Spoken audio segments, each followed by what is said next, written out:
Governor Whitmer, thank you so much for taking time out of your day to join us on the daily social distancing show. How are you holding up? We're hanging in. We've got a lot of challenges, and there are a lot of people that are getting sick from COVID-19, and we don't have enough masks and enough PPE for our first responders, but that they're doing, and I'm working my tail off to support them.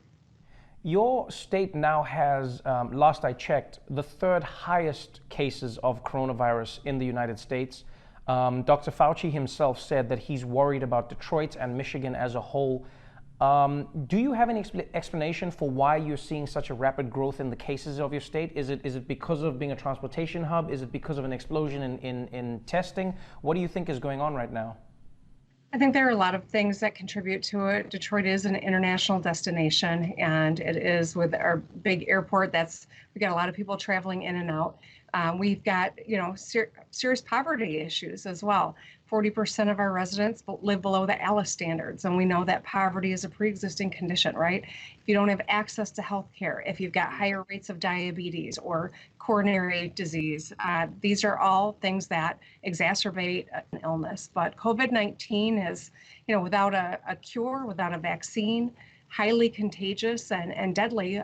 We're finding that it's just growing exponentially despite all the aggressive actions we've taken on the front end, and that's why we need as much help as we can get through more PPE and support for our medical professionals. Let's talk a little bit about getting as much help as you can get. Right now across America, it seems like there's a huge divide and there's a disconnect in understanding whether or not the federal government should be stepping up or whether or not states should be going at it alone. We know that your state has been asking for supplies. It sounds like your state is not getting the supplies that it needs, but then there are states like Florida where they've gotten 100% of what they've asked for, and they are nowhere near close to being in the situation that your state is in. Does it feel like there are politics at play with regards to what relationship a state has with the president?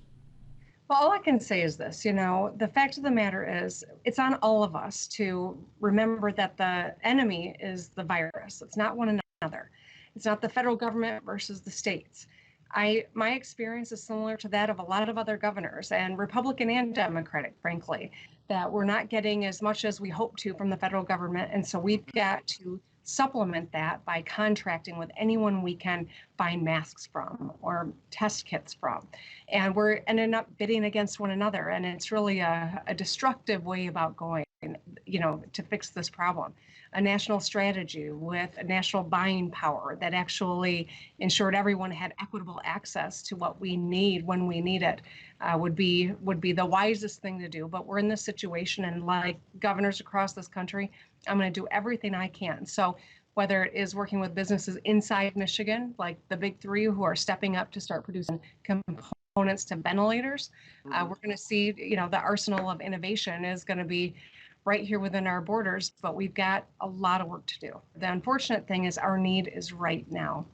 We have a need for not just PPE, but for volunteers. We're looking for people to come into Michigan and help us meet our need. And, any of your viewers who are interested in that can go to michigan.gov/fightcovid19 and join the fight with us, because it's got to be all hands on deck. And we are a hotspot right now.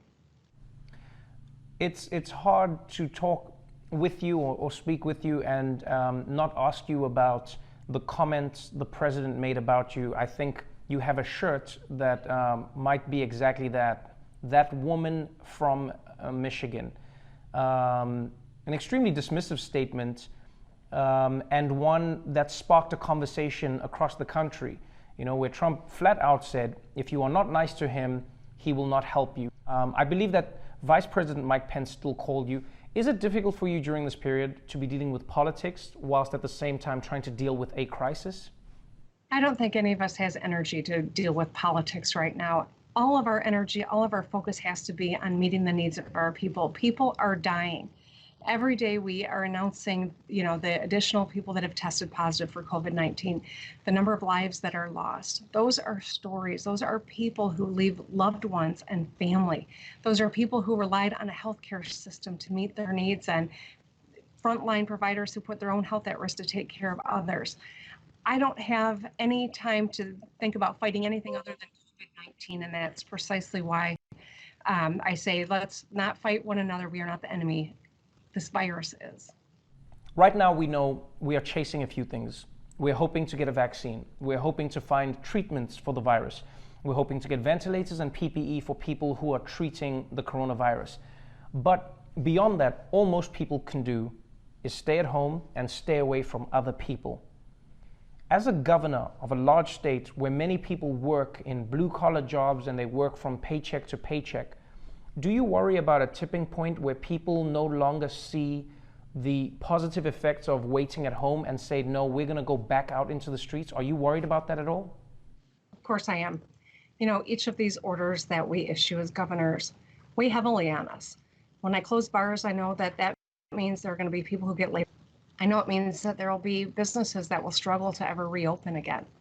I know that 1.5 million kids in my state are not in school and they need an education.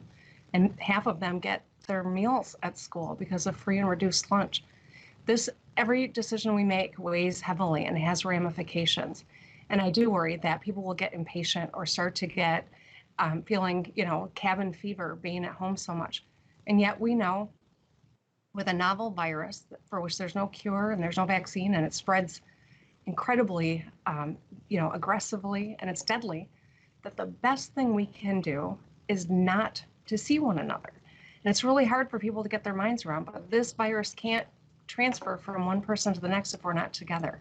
And so staying at home is doing your part. And it is a sacrifice, and we recognize that. But that's why it's so important that we make it easier for people to stay home. They're worried about paying their bills. They're worried about putting food on the table.